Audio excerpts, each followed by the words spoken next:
um dos maiores vultos do século XXI. Este homem que hoje dirige a Igreja Católica é um verdadeiro apóstolo, é um discípulo amado de São Francisco de Assis. Quando ele teria que escolher o nome, um outro cardeal disse: lembre-se de São Francisco. E ele então adotou o nome Francisco por primeira vez na história. Quiseram dizer que ele era Francisco I. Não, eu sou apenas Francisco. E ele é jesuíta. Nós nos lembramos dos jesuítas, lembramos da Inquisição. Ele elegeu ser o Papa Francisco, em homenagem à humildade de São Francisco de Assis.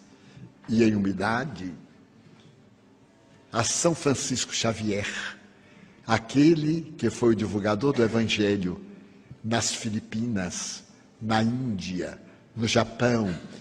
E quando viajava para evangelizar a China, ele morreu na travessia do Rio Amarelo. Então este homem que hoje administra o destino de 1 bilhão de católicos no mundo, é o exemplo do despojamento. Ele não aceitou a cruz de ouro.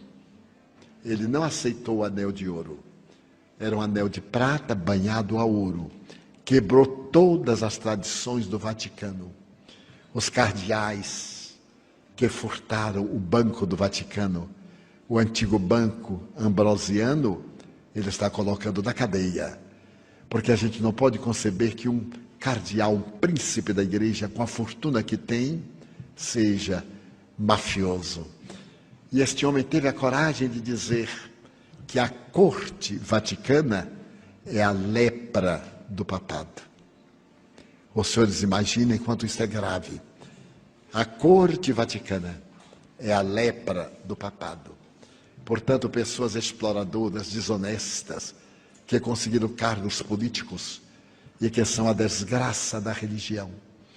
E quando lhe falaram sobre os homossexuais, sobre as mulheres que ficaram mães solteiras, sobre aqueles que se casaram várias vezes e que a igreja condena, ele respondeu: a igreja é mãe, que venham todos para receber o afeto da igreja.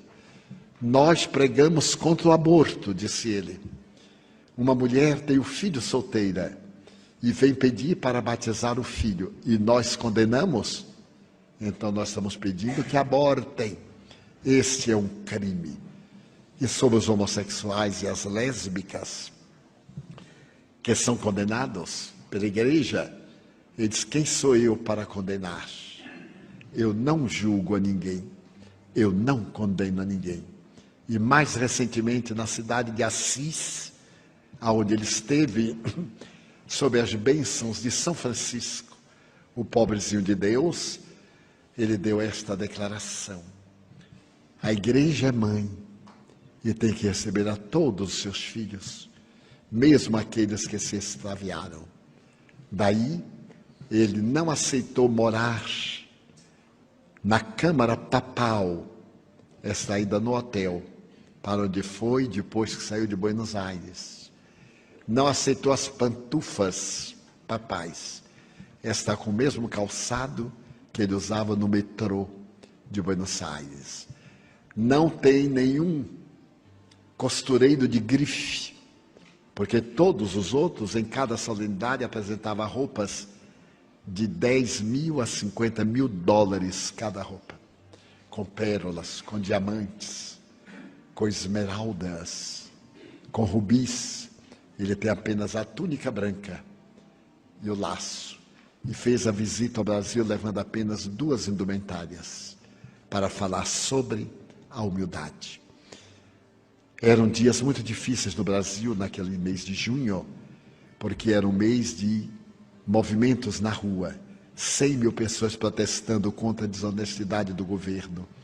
Nós somos parentes até nisso. Governos injustos e arbitrários. E então as massas foram para as ruas. E naturalmente, com as suas defesas, houve qualquer coisa e ele se perdeu no meio da multidão de mais de 100 mil pessoas. Então as guardas ficaram loucas, os responsáveis pela segurança do Papa. Ele então abriu a janela e deu adeus às pessoas e as pessoas ficaram encantadas. Apertaram a mão do Papa. E quando o repórter perguntou-lhe, o senhor não teve medo da multidão? Ele disse, um pastor ter medo das suas ovelhas? Como é que pode? O pastor vai buscar a ovelha que está perdida e deixa 99 para salvar uma.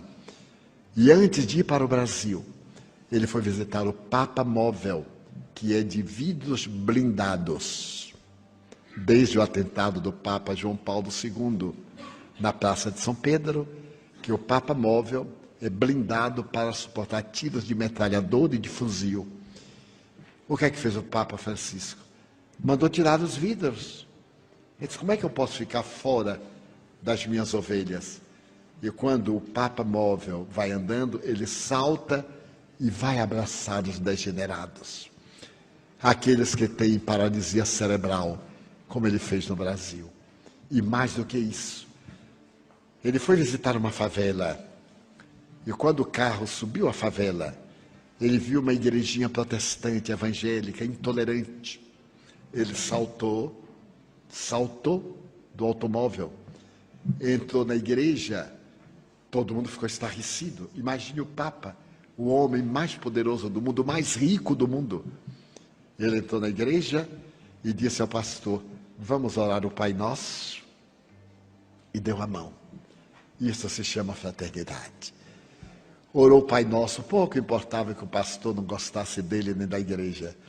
Aí saiu sorrindo. E o que aconteceu?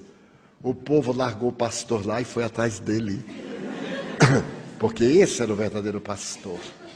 E o primeiro discurso que ele fez no Brasil, a nossa presidente recebeu numa solenidade, eu assisti, que eu queria saber quem era ele. E ele começou o discurso, saudou a presidente, as autoridades e disse, eu não tenho prata nem ouro para vos dar, mas o que eu tenho, eu vos dou, a ternura que Jesus Cristo me deu. Eu me comovi até as lágrimas, porque ele é o homem mais rico do mundo. Somente na Itália, a igreja tem 1 milhão de imóveis. 1 milhão de imóveis, apenas na Itália. O Museu Vaticano supera o Louvre, o British Museum, o Museu de Berlim. As obras mais sensacionais do mundo, com algumas exceções, estão no Vaticano. Inclusive a criação, a grande criação de Miguel Ângelo na Capela Sixtina, que não tem preço, não tem preço. E então este homem despojado vem e diz, não tenho prata nem ouro para vos dar. Essa frase, meus irmãos, está no Evangelho. Muita gente não se lembra ou não sabe. Nos Atos dos Apóstolos, Lucas, o discípulo de Paulo, conta que depois da morte e ressurreição de Jesus, Pedro e João foram ao templo. E quando saíram do templo, havia muito mendigo, como ainda hoje na porta das igrejas. Havia muito mendigo espalhados pelo templo, paralíticos, cegos, leprosos. E então o paralítico, vendo Pedro passar e João, o paralítico disse, dá-me uma esmola. E Pedro disse para ele, não tenho prata nem ouro para te dar, mas o que eu tenho dou-te. Levanta-te e anda em nome de nosso Senhor Jesus Cristo. E o paralítico levantou-se. E a partir daí, aonde quer que fossem, João e Pedro, as pessoas colocavam os doentes, para que a sombra deles, caindo sobre os doentes, pudesse curá-los. É isso que está faltando aos cristãos. Não ter prata nem ouro, mas ter o amor de nosso Senhor Jesus Cristo, para dar um toque de mão, um abraço, uma palavra. Este é o momento de nós voltarmos ao Evangelho. É a grande transição planetária, em que o mundo abandonará a violência, o crime, a hediondez, a violência, serão figuras de museu, dentro em breve, quando reinará o amor na Terra, neste planeta que será de regeneração, conforme anunciou Allan Kardec. Eu vos desejo a todos muita paz.